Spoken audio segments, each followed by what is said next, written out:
Assalamualaikum warahmatullahi wabarakatuh. Salam sejahtera untuk kita semua. Nama saya Sandiadi Pramana dari kelas 3A Ekonomi Pembangunan.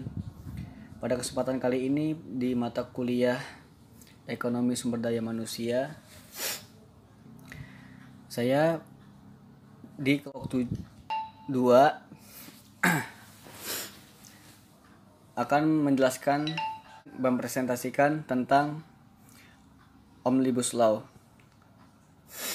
Maka dari itu simak baik-baik apa yang kami sampaikan dan mohon maaf apabila ada kekurangan.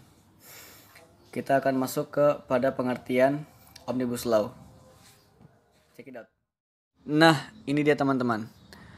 Pengertian apa itu Omnibus Law? Omnibus Law adalah sebuah konsep pembentukan undang-undang utama untuk mengatur masalah yang sebelumnya diatur sejumlah UU, undang-undang, atau satu undang-undang yang sekaligus merevisi beberapa undang-undang.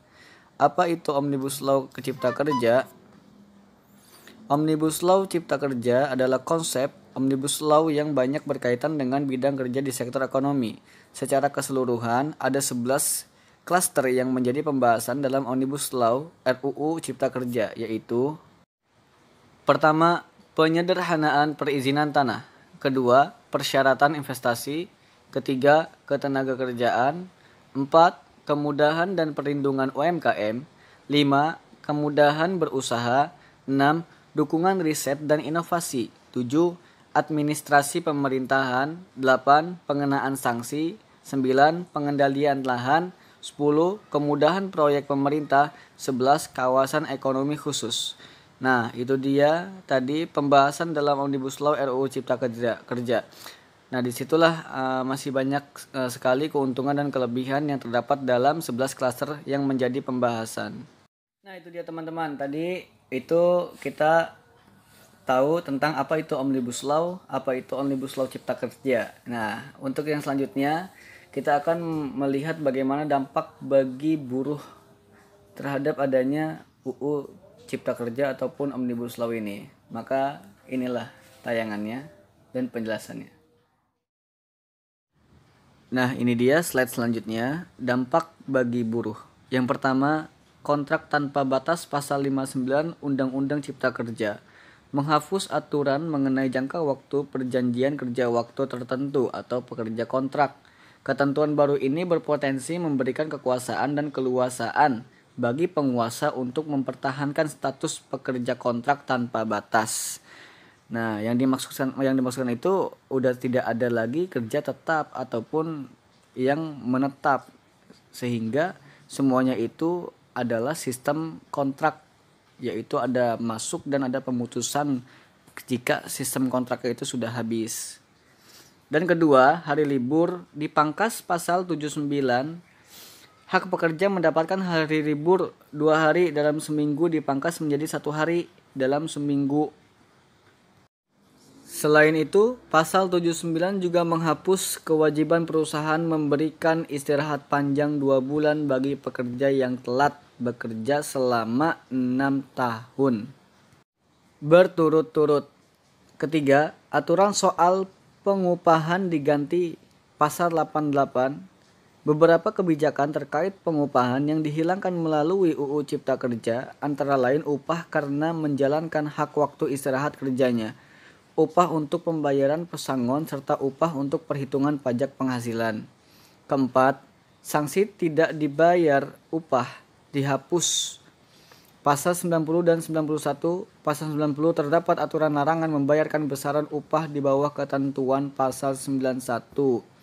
Terdapat sanksi bagi pengusaha yang tidak membayar upah sesuai ketentuan. Keduanya dihapus melalui UU Cipta Kerja. Nah, gitu. Yang kelima, hak memohon PHK dihapus. Pasal 169 ini seluruhnya dihapus oleh Undang-Undang Cipta Kerja. Undang-Undang Cipta Kerja menghapus hak pekerja atau buruh mengajukan permohonan pemutusan hubungan kerja atau PHK jika merasa dirugikan oleh perusahaan. Jadi poinnya itu lebih kepada buruh mendapatkan sebuah kerugian dibandingkan perusahaan itu yang mengalami sebuah kerugian. Maka dari itulah ini sebenarnya penjajahan yang sesungguhnya ekonomi asing yang terdapat di Indonesia kita. Nah, itu dia tadi yang dapat saya sampaikan berupa pengertian Omnibus Law dan juga Cipta Kerja serta dampak bagi buruh. Untuk selanjutnya silahkan lihat kembali presentasi yang akan disampaikan oleh anggota kami kelompok 2. Assalamualaikum warahmatullahi wabarakatuh. Perkenalkan, nama saya Nurmalia. Di sini saya akan melanjutkan presentasi dari teman saya. Yang selanjutnya yaitu dampak bagi perekonomian Indonesia. Kebijakan tersebut memberikan sentimen positif pada minat investasi dari dalam negeri maupun luar negeri. Perizinan investasi yang semakin mudah dan cepat membuat investor akan mulai berdatangan ke Indonesia. Pertumbuhan investasi yang meningkatkan tentu akan berkontribusi pada laju ekonomi Indonesia. Aliran investasi akan menaikkan pembangunan pabrik sehingga menaikkan kinerja ekspor Indonesia. Kinerja ekspor yang meningkatkan akan berkontribusi ke pertumbuhan ekonomi Indonesia. Selanjutnya yaitu kelebihan dan kekurangan Omnibus Law menurut para ahli. Kelebihannya yaitu adanya undang-undang tersebut bisa membuat pemerataan peraturan skala nasional sehingga pemerintah bisa melakukan pemimpinan para pengusaha. Yang kedua, peningkatan daya saing. Adanya kepastian hukum, kemudian menciptakan lapangan kerja. Dan yang terakhir yaitu mempercepat pertumbuhan ekonomi. Adapun kekurangannya yaitu mengancam kearifan lokal yang berbeda-beda di setiap daerah.